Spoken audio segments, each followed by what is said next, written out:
Les pido por favor que abran sus Biblias en la carta de Judas.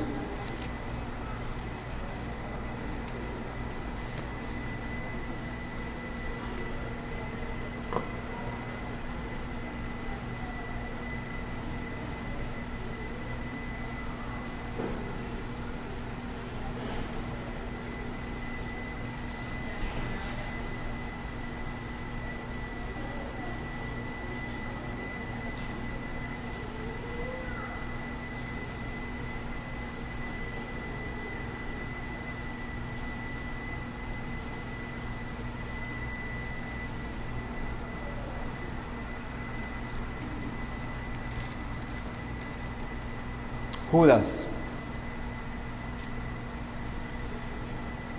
versículos 1 al 2 de la carta de Judas. Dice la palabra del Señor: Judas, siervo de Jesucristo y hermano de Jacobo, a los llamados, santificados en Dios Padre y guardados en Jesucristo, misericordia y paz y amor os sean multiplicados. Amén. Vivimos, mis queridos hermanos, en un tiempo de contienda. Así somos nosotros, en verdad, como seres humanos, pero tal vez en este tiempo vemos, producto también con el internet, vemos que nuestras peores cosas salen mucho a la luz. Cada uno piensa que tiene la razón y sin pensar en los demás y en sus opiniones, las personas se suelen mantener firmes en sus posiciones, aún ante pruebas de lo contrario, y contienden fuertemente. Esto, por supuesto, que ha afectado a nuestra cultura y, sin duda, este tipo de contienda ha afectado entonces también a la iglesia. Y por eso podemos fácilmente ir también al otro extremo y querer ya evitar todo conflicto. Posiblemente la generación de nuestros padres era una generación que peleaba todo el tiempo. Nosotros hemos visto eso y a lo mejor hemos nacido en medio de un contexto que nos enseñaron a no pelear. Y hemos ido al otro extremo en el hecho de no querer contiendas. Sin embargo, cuando hoy vamos a las redes sociales vemos que hay muchísima contienda y todo un tema de no ser humildes, sino más bien mantenerse en el orgullo. Hay demasiado conflicto, hermanos, y contienda en el mundo, así que alguien dirá: me retiro de todo esto y no me meto en nada porque no quiero pasar incomodidad. Ese también es el otro extremo. Pero, hermanos, si nosotros somos hijos de Dios, no podemos retirarnos completamente de todo tipo de contienda. Porque como iglesia de Cristo, como cristianos, somos llamados a contender, pero por la fe. Pelear, pero por la doctrina y por la práctica de la iglesia. En cada generación, de hecho, estamos llamados a esto, los hijos de Dios. No es solamente algo que tiene que ver con el pasado, que nuestros antepasados tenían que o tuvieron que hacer, y nosotros para este tiempo ya no, hermanos. No es algo que solamente sucedió en los primeros años del establecimiento de la iglesia del Nuevo Testamento, no. Esta batalla, hermanos, también es nuestra. Cada generación de cristianos a través de los siglos ha sido llamada a contender por la verdadera fe. Una prueba de la inspiración divina de las Escrituras, hermanos, es que estas cartas escritas fueron hechas hace 2000 años atrás y sin embargo son aplicables al día de hoy y son mucho más necesarias incluso. Cuando quiero decir más necesaria, quiero decir, se muestra claramente su necesidad aún el día de hoy. La iglesia de Cristo en los primeros años, hermanos, después de su muerte, después de la muerte, la resurrección y ascensión del Señor Jesucristo, hermanos, la iglesia tuvo que batallar, contender fervientemente por la fe que Dios les había dado. Pero hoy, hermano, hoy en día somos llamados exactamente a hacer lo mismo. Judas escribió esta carta para que la iglesia pudiera mantenerse firme en un día de perversión de la doctrina y práctica de la iglesia. Ahora, ya hemos mencionado su nombre, acabo de mencionar el nombre de Judas. Pero necesitamos entonces, hermanos, primero pensar en quién es el autor de este libro. En muchas de nuestras Biblias, los editores han puesto a los libros le han puesto títulos a los libros de la Biblia, ¿no es cierto? Por ejemplo, en el libro anterior, en nuestras Biblias, dice Tercera Epístola Universal de San Juan Apóstol. Si usted hace una hojita más atrás, eso es lo que usted va a encontrar con la tercera carta de Juan. Espero, hermanos, que entendamos a esta altura del partido que es un título que los editores de nuestras Biblias han puesto para, en cierta manera, ayudarnos, normalmente de acuerdo con la tradición de la iglesia, y poder ayudarnos un poco a nosotros. Pero primero, hermanos, siempre pienso que no nos ayuda mucho a hablar, por ejemplo, cuando vamos a los evangelios y decimos San Mateo, San Marcos, San Juan, San Judas. Ahora, la pregunta es, ¿eran santos estos hombres? Sí, por supuesto, fueron santos, pero solamente en el sentido de que todos los cristianos son santos. Todos los cristianos son apartados por Dios. Pero no son santos en el sentido, en lo que entiende, por ejemplo, la Iglesia Católica Romana. Y creo que tener san enfrente de los nombres de los libros de la Biblia muchas veces no ayuda mucho. Hermanos, aquí en este libro el título no ayuda para nada porque está equivocado, o bueno, da una posibilidad de quién era este Judas, pero no es la interpretación más aceptada en la iglesia. No hay duda de que el autor es Judas, porque así comienza el versículo 1, así empieza el verso 1, dice el texto, Judas, siervo de Jesucristo. Pero la pregunta pertinente es, ¿cuál Judas? ¿Ustedes saben cuál es el Judas más famoso de la Biblia? ¿Cuál? Iscariote, ¿no es cierto? El que fue apóstol de Cristo, ¿no es cierto? Pero él no pudo haber sido el autor de este libro porque él se suicidó después de traicionar a Cristo. Había otro apóstol llamado Judas, Judas Tadeo. Pero aunque en la Reina Valera, en Lucas, habla de él como hermano de Jacobo, probablemente debería ser traducido como hijo de Jacobo. Y puesto que el autor de esta carta se identifica como el hermano de Jacobo, probablemente no es él. O sea, este escritor no es el hermano de Jacobo que se nombra allí en Lucas, por ejemplo. Ahora, entiendo que sí hay debate con respecto a este punto. La Iglesia Católica Romana piensa que es ese apóstol, San Judas Tadeo, el autor de este libro, pero no es la posición más aceptada en verdad. Creemos que esta carta no fue escrita por ese Judas apóstol, el Tadeo, sino que a través de la historia casi todos han estado de acuerdo que el autor de este libro es Judas, el medio hermano de Cristo. Leemos de él, hermanos, en Mateo capítulo 13, versículo 55. Si quiere, búsquelo. El texto dice, Mateo 13, 55, dice, ¿no es este el hijo del carpintero? ¿No se llama su madre María y sus hermanos Jacobo, José, Simón y Judas? Ahora, este texto está hablando de Cristo, ¿no es cierto? Estos judíos dicen, Jesucristo, Cristo, no es el hijo del carpintero, no es el hijo de José. Y este carpintero no tiene otros hermanos, no es María su madre, no es su hermano Jacobo, no es José, Simón, Judas. ¿Se entiende? Claramente estos hombres nombrados aquí eran los medio hermanos de Cristo, y en este caso puntual, aquí hay un Judas nombrado acá, que también es nombrado con este Jacobo, en el cual eran hermanos. Ahora, es cierto que Judas aquí en su carta, hermanos, no hace referencia a ser hermano del Mesías, pero sí hace referencia a ser hermano de Jacobo. Y lo dice de tal manera que él espera que los receptores de la carta supieran a quién se refiere. O sea, dicho de otra manera, si alguien afuera, hermanos, dice,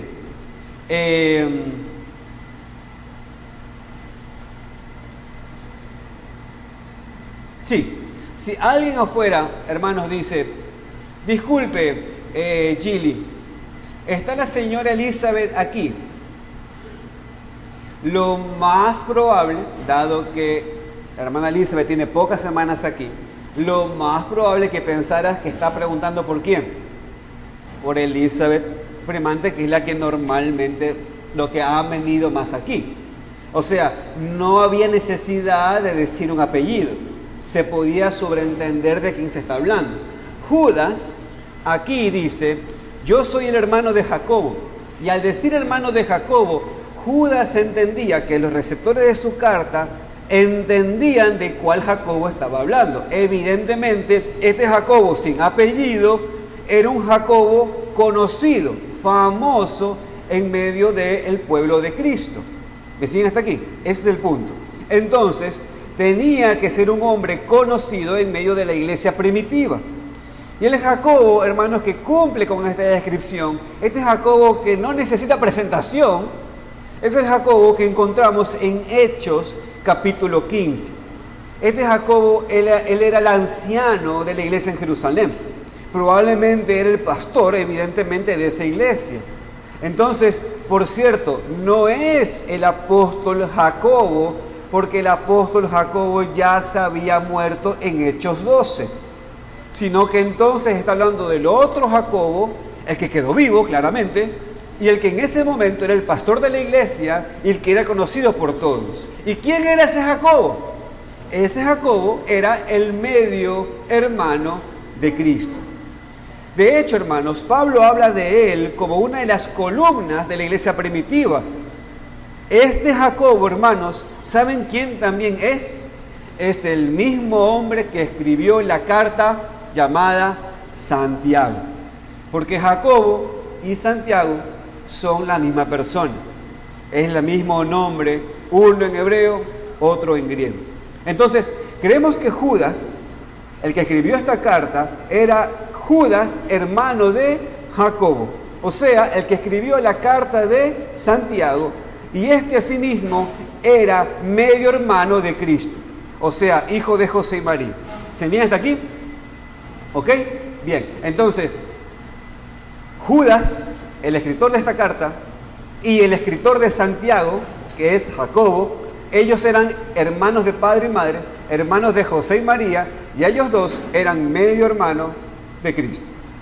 Hermanos, Judas nos dice también aquí el por qué escribió esta carta y lo deja muy claro el por qué lo escribió.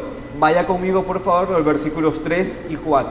Ahí encontramos las razones de la carta. Dice el texto: amados, por la gran solicitud que tenía de escribiros acerca de nuestra común salvación, me ha sido necesario escribiros exhortándoos que contendáis ardientemente por la fe que ha sido una vez dada a los santos.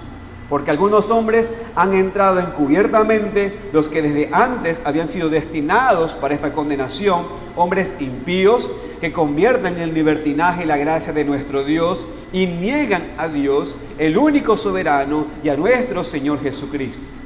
Ahora, hermanos, voy a desarrollar esto que acabo de leer, voy a desarrollarlo el próximo domingo, si lo permite, porque aunque parece que estos primeros dos versículos son solamente un saludo y no tienen tanto significado para nuestras vidas, hermanos, hay muchísimas cosas que aprender de estos saludos y dejamos estos versículos que acabé de leer para verlos entonces el próximo mensaje en el próximo domingo. Pero para que sepamos lo que es el tema de Judas desde el principio, hermanos, es que he leído este texto para estar entonces, hermanos, meditando durante nuestro estudio de este libro. Vamos a tomarnos 6 domingos para estudiar este libro. Y entonces, el tema del libro, hermanos, es bien sencillo. Usted lo encuentra ahí en el versículo 3. Contendiendo por la fe. Ese es el tema. Contendiendo por la fe. El libro nos enseña, hermanos, que en cada generación es necesario que la iglesia contienda ardientemente por la fe que Dios ha dado a los santos. Hermanos, la iglesia tiene que batallar metiéndose firme en un día de perversión, manteniéndose firme, hermanos, en un día de perversión de la doctrina y la práctica en la iglesia. Entonces, vemos que es una carta, por supuesto, pero muy aplicable para hoy. Porque todavía estamos en la batalla, hermanos. Nosotros como iglesia todavía debemos tener mucho cuidado de la doctrina y la práctica en la iglesia local. Porque fácilmente, hermanos, ¿saben qué? Nos podemos desviar. Fácilmente pueden entrar personas que hacen daño a la iglesia y de una manera muy, pero muy grave a la iglesia de Cristo. Entonces, aún desde el principio de este libro, hermanos, desde estos versículos del saludo, vemos cómo los hijos de Dios tienen que aprender cómo mantenerse firme en un día de perversión de la doctrina y práctica de la iglesia. Hermanos, aquí podemos aprender del ejemplo de Judas, aún en cómo empieza su carta, aún con el mero saludo. Una carta muy, muy fuerte en contra de estas personas que habían entrado a la iglesia, que estaban desviándola, y podemos aprender algunos principios de cómo deberíamos actuar como cristianos cuando vemos que la iglesia está siendo o está bajo ataque. Así que, hermanos, mi propuesta en esta predicación es esta. Los hijos de Dios tienen que aprender a cómo mantenerse firme en un día de perversión de la doctrina y práctica en la iglesia. Es por eso que he titulado, como ustedes pueden ver en su bosquejo, Parémonos tiesos. Y bajo ese título hay 3 puntos que quiero enfatizar. En primer lugar, tenemos que practicar la humildad mientras mantenemos la autoridad. En segundo lugar, tenemos que enfatizar, hermanos, la sana doctrina. Y en tercer lugar, tenemos que aprender a vivir en la abundancia de la misericordia, de la paz, el amor de Dios, y tenemos que aprender a compartirlas con otros hermanos. Así que vamos a orar para que el Señor nos ayude, también para poder aplicar estos textos y llevar a una conclusión. Oremos, hermanos, para que el Señor nos guíe a todos nosotros. Vamos a orar. Bendito Dios, gracias, Padre, por darnos la bendición de entrar ya de manera plena en un libro del Nuevo Testamento.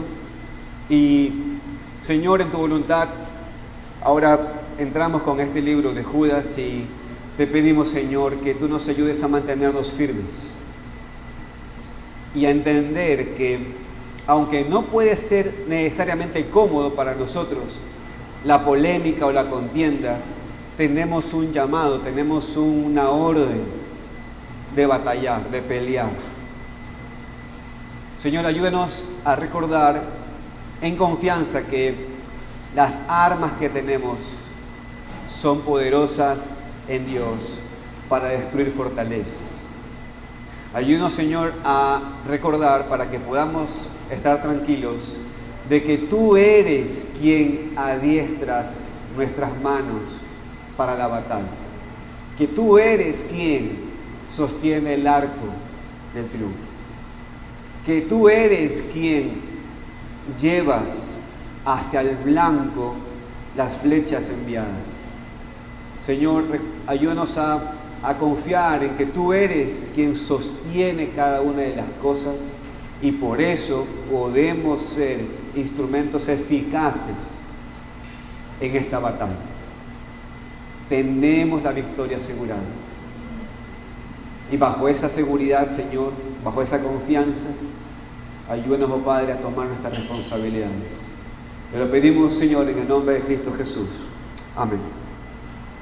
Entonces, hermanos, primero aprendemos que para pararnos tieso en un día de perversión de la doctrina y práctica en la iglesia, en primer lugar debemos practicar la humildad mientras mantenemos la autoridad. ¿Qué quiero decir con esto? Fíjense, hermanos, en cómo Judas hace esto al empezar su carta. Vaya conmigo al versículo 1. Mire lo que dice. Judas, siervo de Jesucristo y hermano de Jacob. Por un lado, es como normalmente una carta se inicia en ese entonces, ¿no es cierto? Hasta aquí usted diría, aquí no hay nada nuevo, John.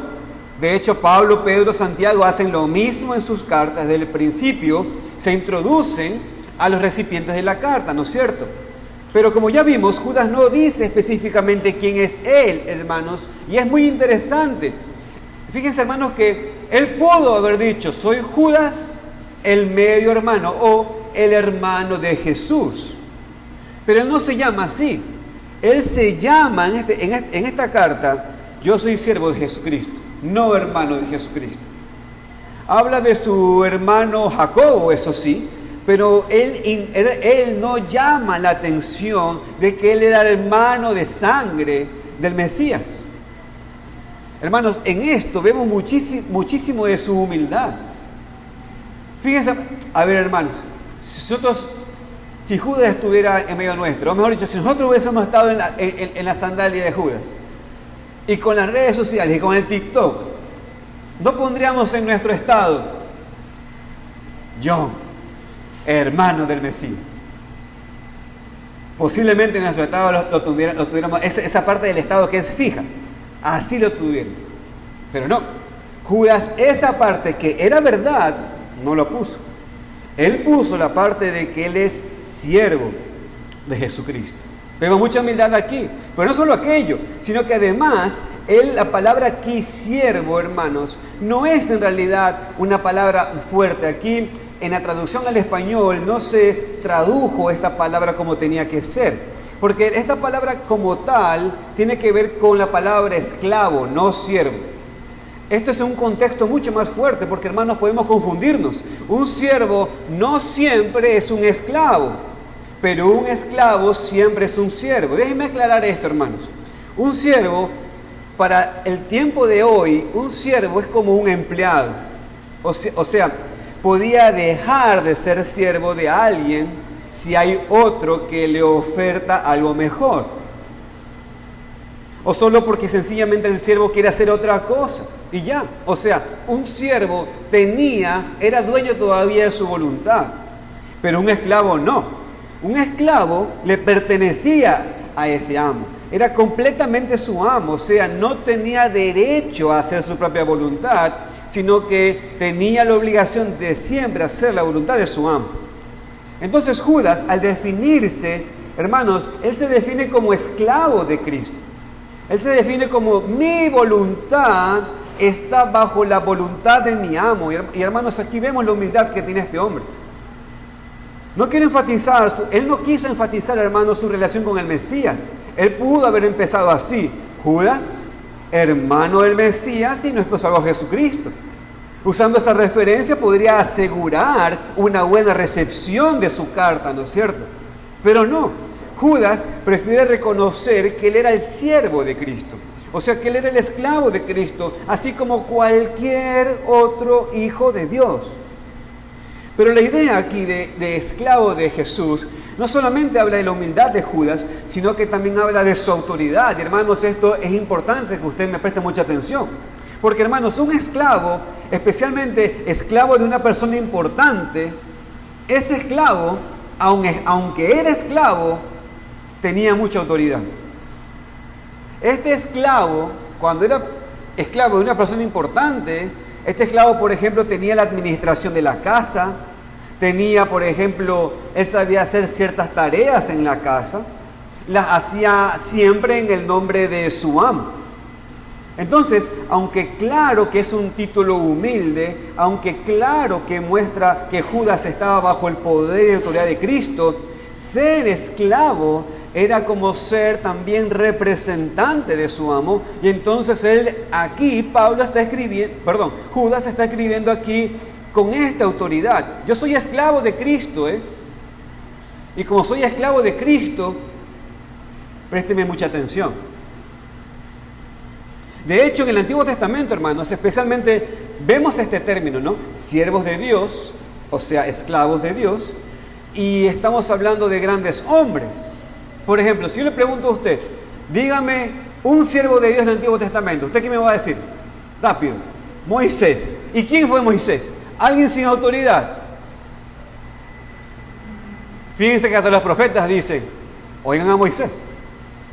¿Y quién era Moisés? Un esclavo, pero es esclavo de Dios. ¡Apa! ¿Ven? Por ejemplo, encontramos a Josué, siervo del Señor. David, Abraham, los profetas. Hermanos, todos eran siervos, o sea, eran esclavos de Dios. Eran hombres humildes, sí, pero con autoridad. Sí eran esclavos, pero también eran hombres importantes que tenían autoridad. De hecho, hermanos, Pablo, Pedro, Santiago también se refieren a sí mismos como esclavos, y ellos escribieron cartas inspiradas por Dios. Cartas que tienen autoridad, hermanos, sobre nuestras vidas. Nosotros que somos pueblo de Dios. Entonces, hermanos, fíjense, vemos la necesidad de estas dos cosas mientras nos mantenemos firmes en contra de la perversión de la doctrina y la práctica en la iglesia. Hermanos, para contender ardientemente por la fe, usted y yo tenemos que ser humildes, pero reconocer que somos siervos del Señor, y si hablamos las palabras del Señor, hermanos, estamos hablando con autoridad. Porque nosotros también, hermanos, somos siervos entonces de Cristo. Los hijos de Dios también somos sus esclavos. Ya no vivimos por nosotros mismos, sino que vivimos por y para Cristo. Ya no tenemos derecho de hacer simplemente lo que queremos hacer. No hacemos nuestra propia voluntad, sino la voluntad de nuestro amo. Y mis queridos hermanos, óiganme todos aquí, por favor, óiganme.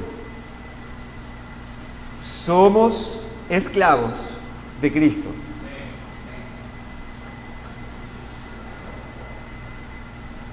Ya usted no hace su voluntad. Usted ya no hace su voluntad, mi hermano. Ya no. Usted fue comprado por precio, con sangre. Usted ya no hace su voluntad, hermano. Conste. Ya no hace su voluntad. En ese sentido, hermanos, debemos vivir en humildad. Un cristiano que se jacta de sí mismo, que vive en orgullo, tiene una perspectiva equivocada de quién es. Hermanos, lo que nos define no es lo que sabemos o lo que podemos hacer. Lo que nos define, hermanos, es nuestra relación con Dios. ¿Lo entiende o no? Lo que nos define es que somos sus hijos. Lo que nos define es que somos sus esclavos. Eso es lo que somos. No somos otra cosa. Entonces, aun cuando tenemos que tratar con falsa doctrina o práctica, aun cuando tenemos que enfrentar, hermanos, el error de la iglesia, aun cuando tenemos que ser muy fuertes para proteger el pueblo de Dios, hermanos, tenemos que hacerlo con toda humildad, pero reconociendo que somos los esclavos de Dios. Pero si defendemos lo que creemos, si hacemos todo para proteger la iglesia, si somos muy fuertes y no nos rendimos cuando tenemos que tratar con error y falsedad en la doctrina o en la práctica, hermanos, recuerden, lo hacemos porque somos los esclavos del Señor y tenemos también autoridad. Tenemos autoridad dada por el Padre en Jesucristo para esto, hermanos. Tenemos autoridad porque representamos a nuestro amo. El Señor nos ha puesto en un lugar llamado columna y baluarte de la verdad. Somos representantes de nuestro amo y cuando contendemos por la fe que Él nos ha dado, cuando tomamos su palabra en nuestras manos y le explicamos fielmente su contexto en contra del error, hermanos, por supuesto que tenemos autoridad. No tenemos autoridad, hermanos, porque esta palabra sea nuestra, por supuesto. El autor es quien tiene tal autoridad, pero el Señor nos delega si decimos sus palabras, si explicamos sus palabras. Aprendemos, hermanos, este principio de la manera en la cual Judas se introduce en esta carta. Hermanos, Judas no era un apóstol, pero sí era un cristiano fiel que Dios usó para contender por la fe y preparar a la iglesia a hacer lo mismo. Hermanos, esto es importante cuando nosotros nos mantenemos firmes y contendemos por la fe que Dios nos ha dado. De vuelta, lo hacemos en humildad siempre. Hermanos, no somos mejores que nadie. No peleamos por la fe porque somos los más inteligentes, ni aún porque somos reformados. Lo hacemos, hermanos, porque somos esclavos de Cristo. Lo hacemos en humildad. Por esto también nos ha dado autoridad. Entonces, ya no lo hacemos, hermanos, por nuestra propia bandera, ni por este nombre que está aquí en este púlpito. Lo hacemos, hermanos, por el nombre de Cristo. Es allí donde nos enfocamos. Tenemos toda la autoridad, hermanos, por su nombre. Llevamos el nombre de Cristo. De hecho, llevamos el nombre de Cristo sobre nosotros, hermanos. Esa es nuestra autoridad. Hemos sido bautizados, hermanos, en el nombre del Padre y del Hijo y del Espíritu Santo. Y eso significa que no tenemos que dejar que el nombre de Dios se use en vano. Tenemos que movernos en la palabra del Señor. Eso es hacerlo en autoridad. Hermanos, tenemos autoridad para contender por la fe, tenemos autoridad de nuestro Salvador para pararnos firmes cuando la perversión de la doctrina y práctica entra a la iglesia. Esto es lo que aprendemos primero. Para mantenernos firmes en un día de perversión de la doctrina y práctica de la iglesia, hermanos, de vuelta se lo digo, tenemos que ser humildes mientras sostenemos la autoridad que Dios nos ha dado. Pero en segundo lugar, hermanos, para pararnos tieso en un día de perversión de la doctrina y práctica en la iglesia, debemos enfatizar la sana doctrina. Y esto, hermanos, es muy importante porque yo creo que el primer punto para muchos de nosotros puede ser muy cómodo. Hay que ser humildes. Olvídate, yo soy el primero. Y hay que decir amén cuando Juanito predica. Yo digo amén todas las veces que Juanito y Iván predican. Yo digo todo el tiempo amén, Pero, hermanos, usted es llamado no solamente a decir amén, cosa que está bien, sino que usted también tiene que enfatizar la doctrina. Dicho de otra manera, hermanos, usted debe conocer la palabra del Señor. Usted debe aprender, usted debe crecer, debe ser maestro, debe ser un padre espiritual. Usted debe ser un siervo que no se avergüenza de usar bien la palabra del Señor. Vaya conmigo al segundo punto. Si ustedes se percatan, después de que Judas se introduce, nos dice a quiénes está escribiendo este texto. Dice a los llamados, santificados en Dios Padre y guardados en Jesucristo. No dirige su carta a una iglesia específica, ¿se dio cuenta? Como Pablo cuando él escribe sus cartas a las iglesias, ¿no? Carta a Roma, a Éfeso. No. Por ejemplo, aquí vemos claramente, hermanos, que esta carta es escrita en general. Judas está pensando en ciertos problemas específicos que le suceden o le sucederían a todos los hermanos en cualquier parte del mundo, en cualquier momento de la historia. Y en su descripción de estos cristianos, fíjense, hermanos, los recipientes de la carta de Judas, aprendemos algo de la doctrina de Judas.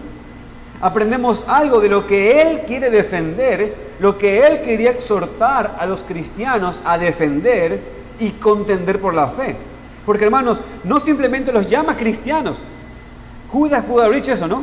Judas a los cristianos que están... No dice eso. Judas aquí habla de los cristianos como llamados, santificados y guardados. Vaya conmigo, por favor, el verso 1 una vez más. Dice el texto: Judas, siervo de Jesucristo y hermano de Jacobo, a los llamados, santificados en Dios Padre y guardados en Jesucristo. Como ven, Judas obviamente tenía un correcto concepto del tema de la salvación, que es lo que es siempre aquí, o lo que normalmente suele ser atacado, hermanos, en la iglesia.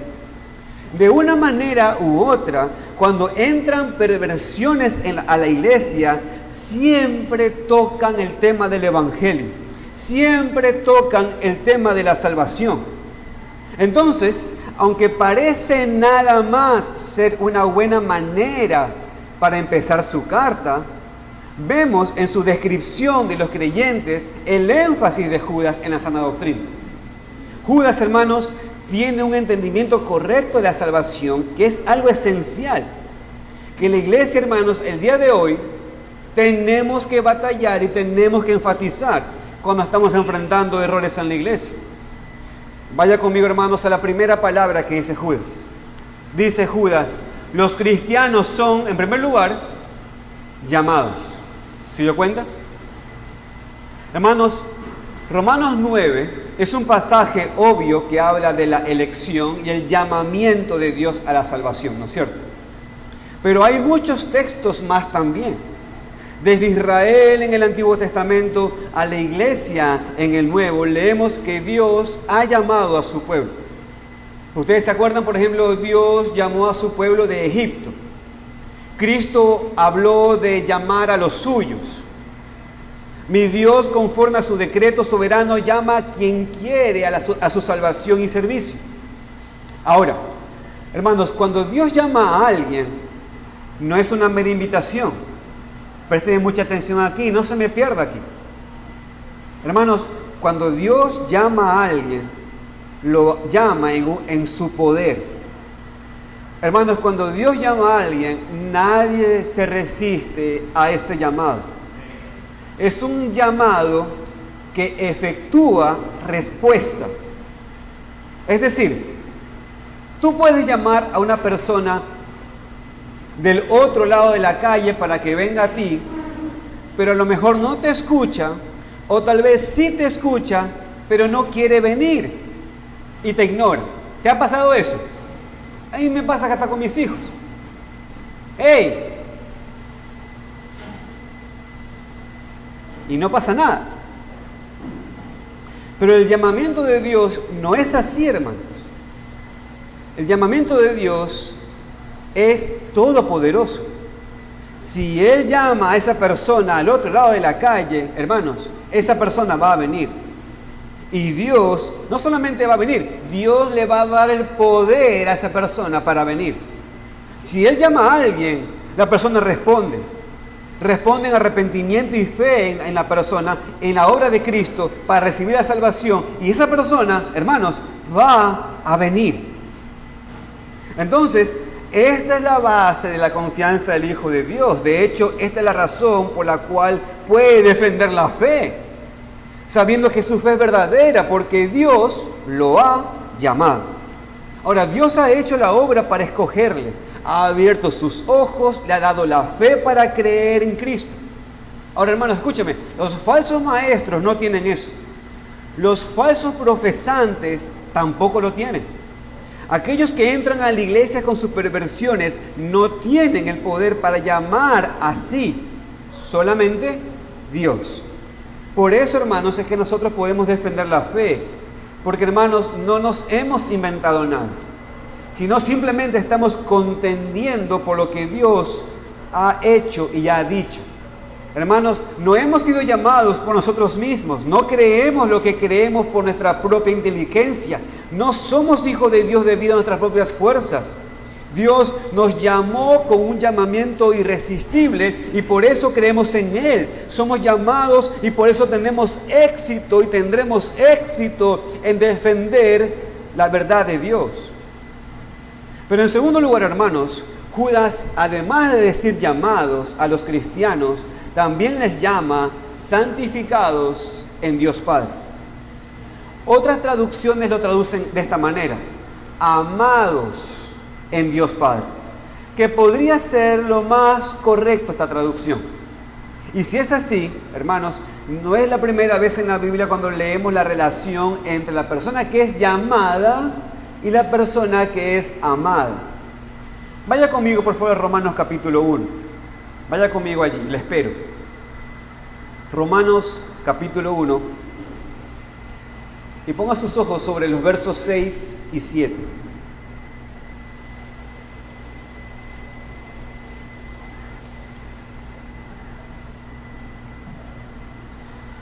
Romanos capítulo 1, versículos 6 y 7.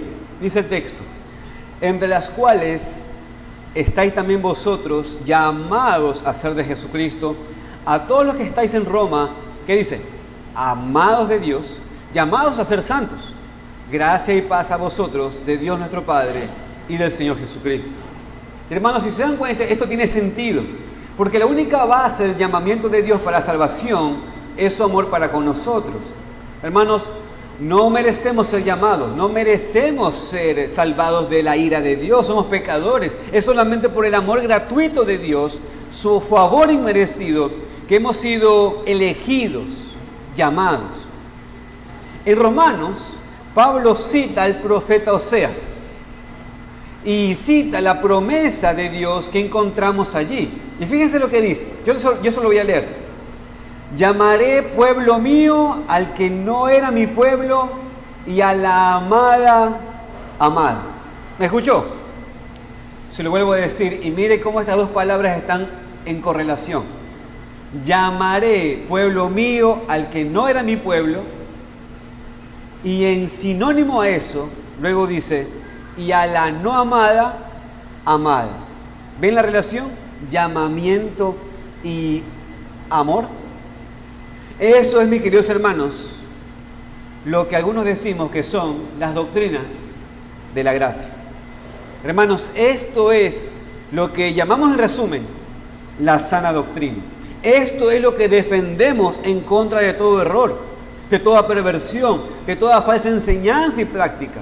Hermanos, somos amados por Dios y esa es la única base de la salvación.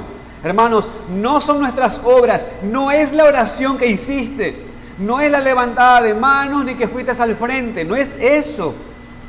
La razón por la cual eres hijo de Dios es porque Dios entregó a su Hijo y te llamó con llamamiento santo y porque te amó sin condición. Dios te amó en medio de todos los pecadores y te ha salvado y te transformará, y te transforma y te llevará a la gloria. Ser amado por Dios entonces, hermanos, es la base de nuestra santificación también. Porque esto también se traduce como los santificados en Dios Padre. En realidad, hermanos, terminamos en el mismo lugar. Porque el amor de Dios es la base también de nuestra santificación. Y la santificación es el resultado, hermanos, del amor de Dios. Eso también es importante en cuanto a la sana doctrina, hermanos. Porque muchas veces, muchas personas parecen estar bien en lo que creen de la salvación, pero luego se desvían en doctrina y en práctica cuando hablamos de la vida cristiana y dicen, no, pasa que una cosa es que Dios sea tu Salvador y otra cosa es que Dios sea tu Señor. Pero hermanos, esa deformidad no encontramos en la Biblia.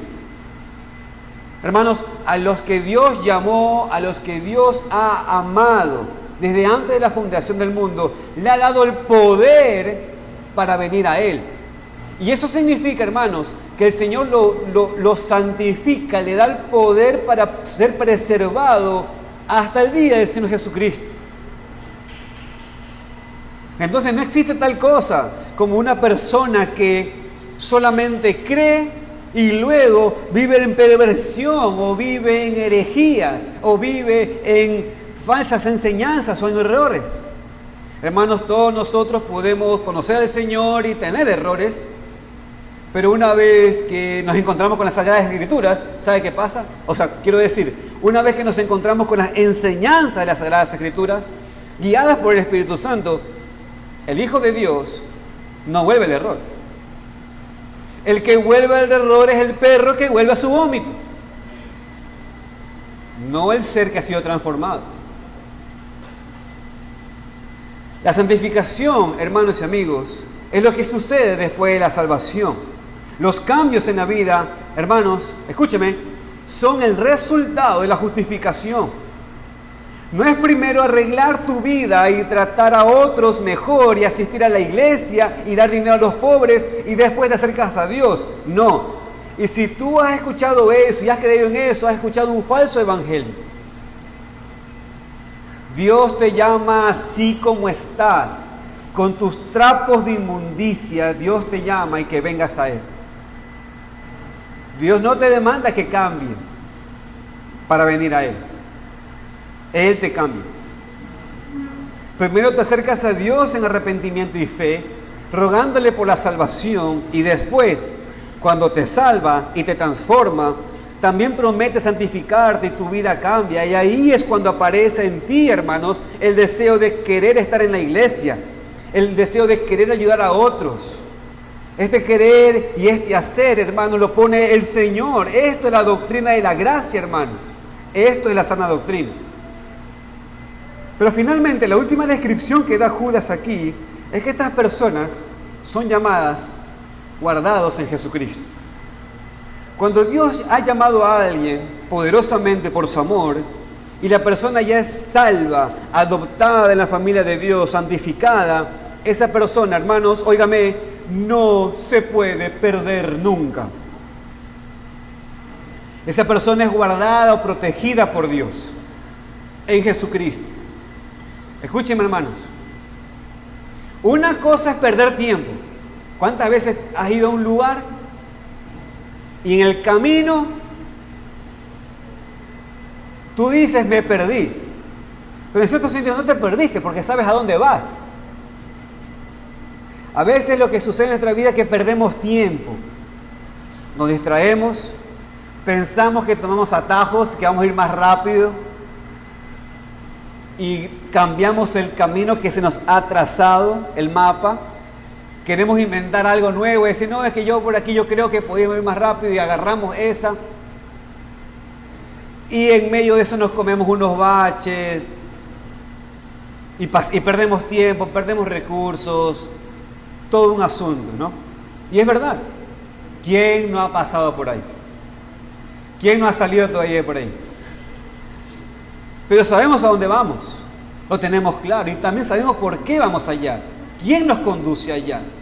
Eso nos pasa. ¿Han leído El progreso del peregrino?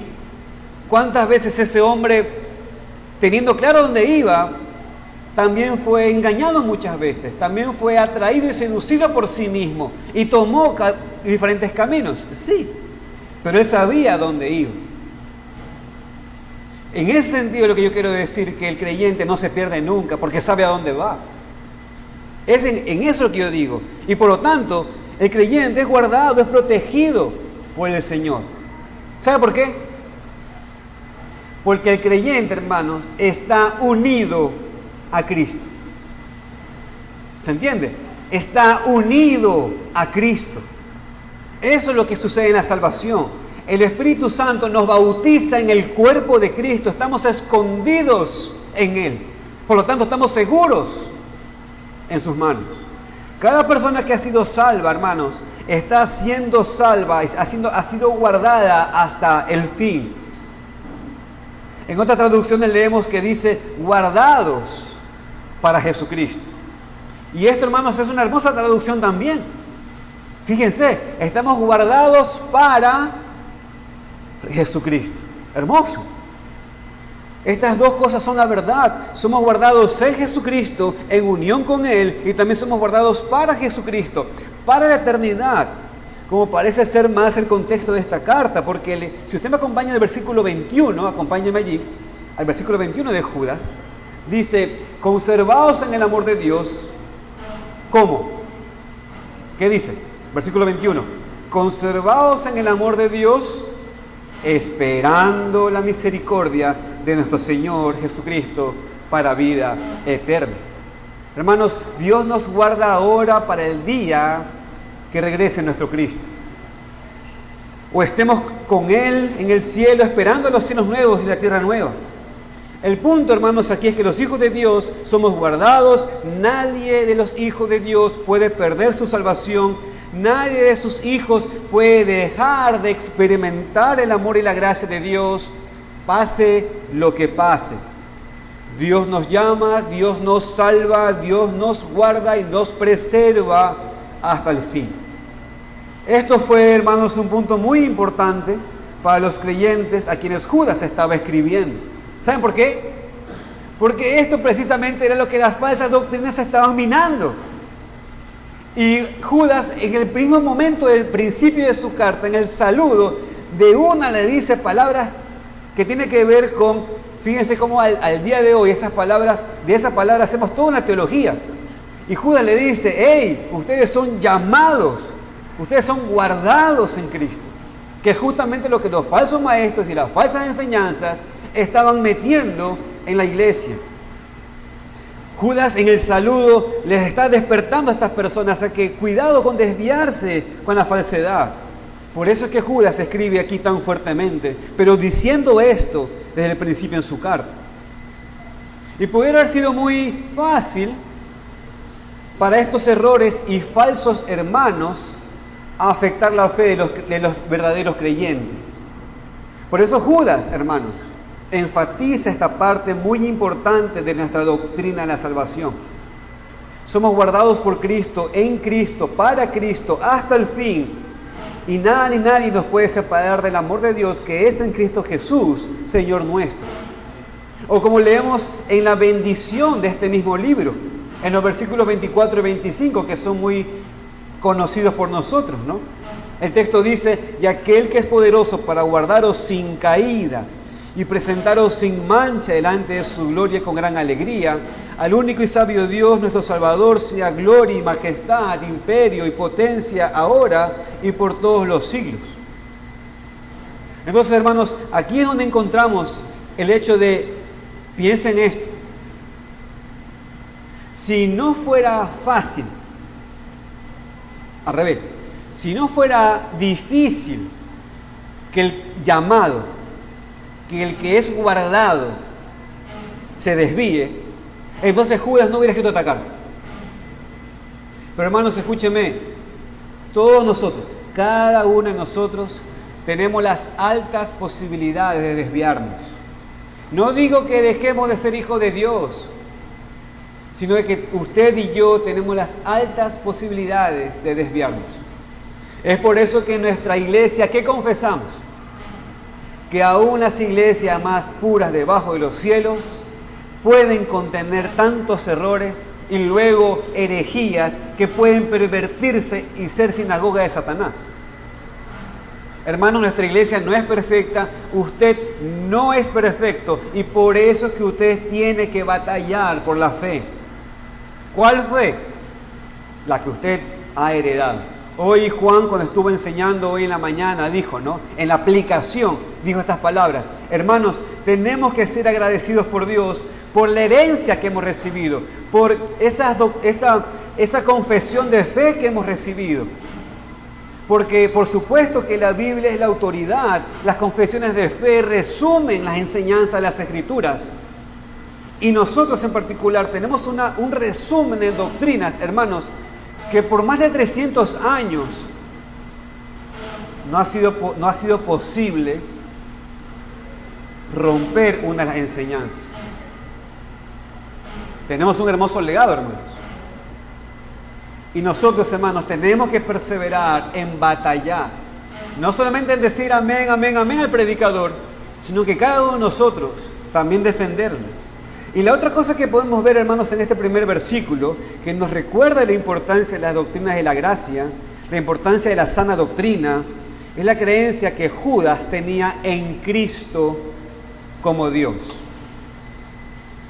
Ahora, usted dice, hermano John, ¿en qué parte del texto está esto?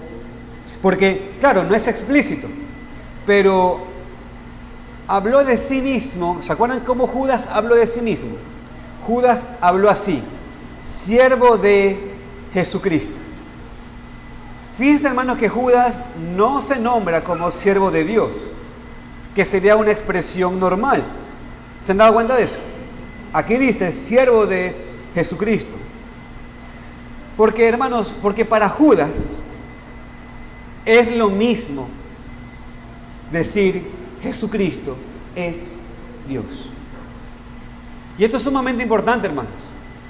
Fíjense, hermanos, que cuando Pablo escribe sus cartas, él dice, ¿no? Siervo de Dios. Pero Judas, para este momento cuando escribe, él sabe que necesita enfatizar el nombre de Cristo y no tener que explicar más quién es Cristo. Por eso es que dice siervo de Jesucristo. Ahora, hermanos, esto es sumamente importante cuando nos ponemos a pensar en Judas. Hermanos, Judas fue un judío. Y para un judío, por ejemplo, que estaba acostumbrado a leer en el Antiguo Testamento frases como siervo de Dios, siervo del Señor. Cuando vamos a Judas, leemos que Judas dice, yo decido poner a Cristo en ese lugar que le corresponde solamente a Dios. Porque esto es lo que quiero llamar la atención. Jesucristo es Dios. Judas, hermanos, claramente muestra aquí su creencia fuertemente en la deidad de Cristo.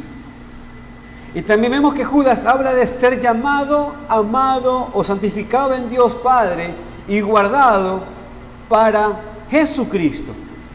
Otra vez, vemos cómo Judas considera a Cristo aquí, no simplemente como un buen maestro o como un buen hombre o como un buen hermano el cual él tuvo, sino que lo muestra como Dios. Esto es también importante enfatizar entonces, hermanos. La sana doctrina tiene que ver con enfatizar a Cristo como Dios y tenemos que contender con aquello. Hermanos, hoy en la mañana, una vez más, escuchamos esa clase, ¿no? Algo en la cual nos quieren mostrar una perversión terrible de quién es Cristo. y tienen la desfachatez de llamarse los santos de la iglesia de Jesucristo. Pero fíjense, hermanos, que tenemos que nombrar a Cristo como lo que es y entender lo que es. Él es Dios, Él es el Señor. Y en este sentido, hermanos, tenemos que contender ardientemente por la fe que Dios nos ha dado y no permitir, hermanos, ninguna perversión que pueda arrastrar a la iglesia. Es por eso, hermanos, que usted tiene que entender esto. No todo lo que dicen Cristo es lo mismo que usted entiende qué es lo que está diciendo. Si una persona dice que yo creo en Cristo, usted tiene que preguntarle ¿en cuál Cristo? Porque yo creo en Cristo que es Dios. Pero tú crees en una deformidad inmoral de que Cristo es el hermano de Satanás. Y hay que desenmascararlos. Pero también por el amor a ellos hay que despertarlos a la verdad. Hermanos, en esta generación entonces, así como en cualquier otra generación, hermanos, somos llamados a mantenernos firmes ante las perversiones que quieren entrar en la iglesia, enfatizando la sana doctrina. Y no solamente como algo general, sino primero como algo muy personal para nuestra vida. Y por eso yo te quiero preguntar, ¿tú has sido llamado por Dios? ¿Tú has sido llamado por su amor? ¿Él te está santificando y te está guardando para la vida eterna? ¿Crees en Cristo como Dios mismo, el Salvador que vino para salvar pecadores como tú de tus pecados? ¿Crees esto? Mi querido amigo y amiga que estás aquí, asegúrate de tu salvación antes de querer defenderla ante otros. Niños que están aquí, yo sé que la mayoría de ustedes cuando van a sus escuelas, hay muchas cosas que pasan en sus escuelas que sus compañeritos quieren hacer y te invitan a hacer y tú les dices, yo no voy a hacer eso. ¿Por qué? Porque está mal. Y mi querido niño y niña que está aquí, no está mal que lo hagas, está muy bien que lo digas. Pero escúchame, cree. Tú también cree.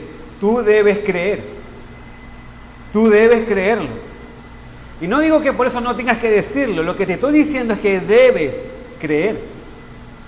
Está bien que lo despiertes, también que le digas a tus amigos no, pero preocúpate también a ti por creer.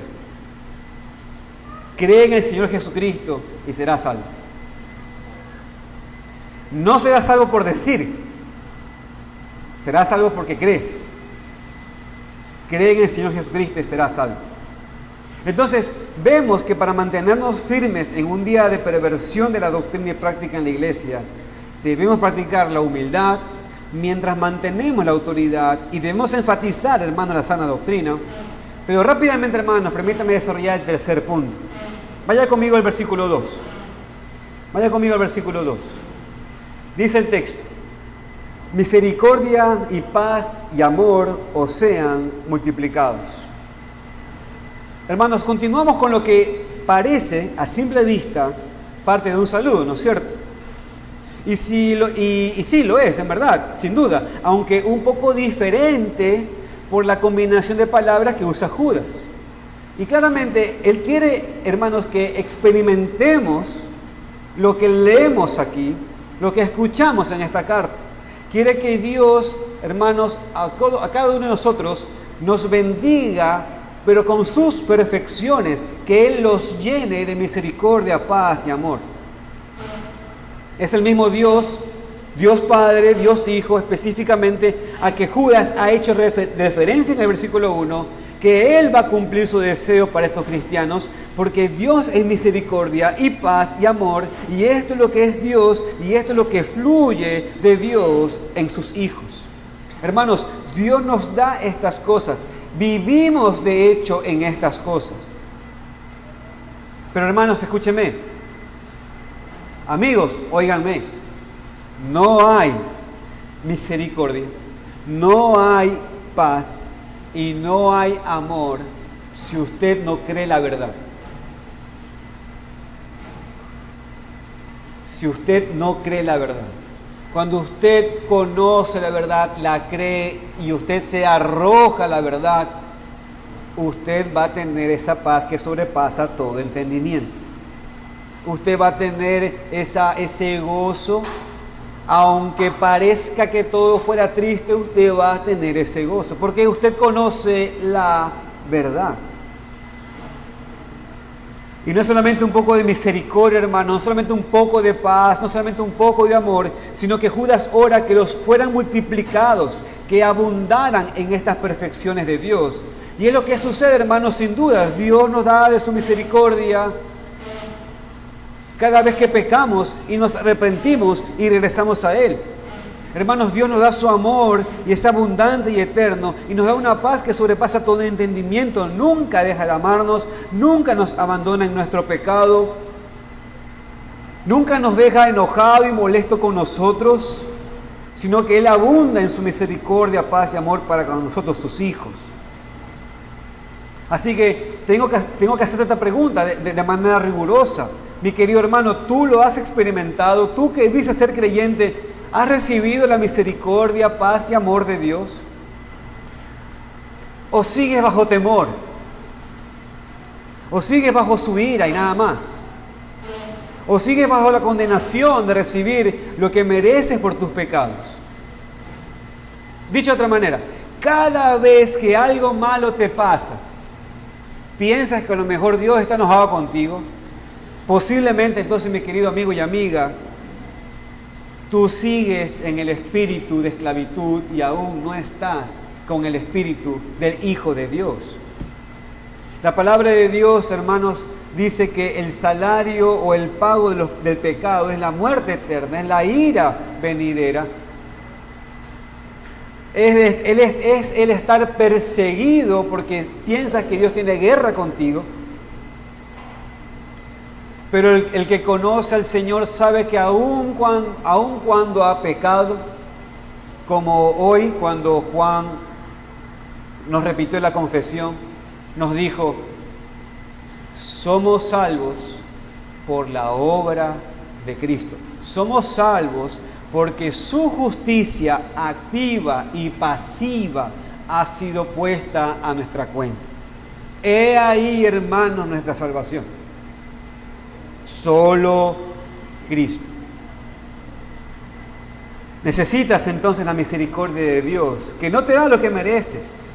Amigo y amiga, has pecado en contra de un Dios santo y mereces su ira eterna. Pero mi querido amigo y amiga, en Cristo puedes recibir misericordia por medio del perdón de tus pecados si pones tu fe en Él. Y esa misericordia resulta en paz. Una paz porque ahora sabe a quién perteneces y a dónde vas cuando mueres. Y todo es por el abundante amor de Dios que derrama sobre su pueblo por medio de la persona y obra de su Hijo Jesucristo. Y estas cosas no solamente son para los incrédulos, sino para nosotros también, mis queridos hermanos. Óigame, hermano, escúchame.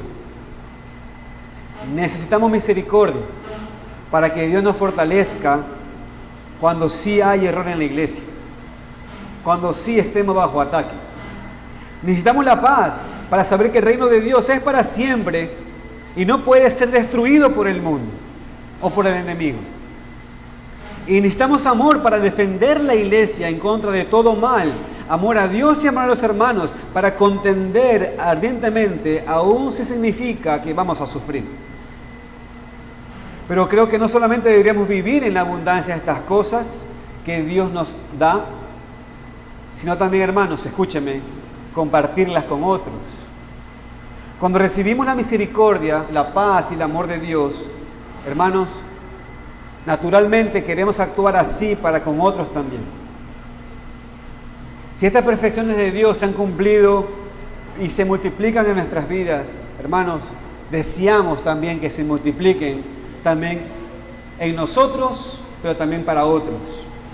Y parte de cómo compartimos estas perfecciones con otros es por medio de, adivine cómo, contender ardientemente por la fe, mantenernos firmes en contra de las perversiones que amenazan a la iglesia hoy en día. Hermanos, la iglesia necesita misericordia. Debemos tener misericordia para con aquellos que niegan el evangelio, pero aún más para con aquellos que están en la iglesia, hermanos, y se confunden. Hermanos, necesitamos misericordia para aquellos que son nuestros hermanos y que se suelen desviar fácilmente. Y hermanos, nosotros también estamos para ellos. Como leemos en los versículos 22 y 23 de Judas. Vaya conmigo allí. ¿Qué dice el texto?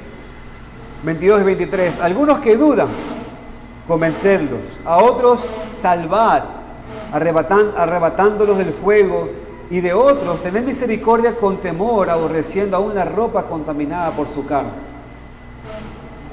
Hermanos, también necesitamos paz en la iglesia. Pero igual, no una paz falsa que es tolerante aún para con la falsa doctrina o práctica que entra en la iglesia. Y hermanos, tenemos que amarrarnos bien los pantalones.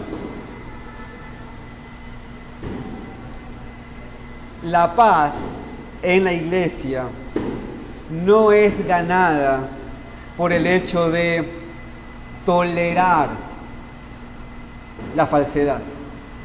No, hermanos. No se gana así la paz. Hermanos, una paz verdadera rechaza el error. Y escúchame,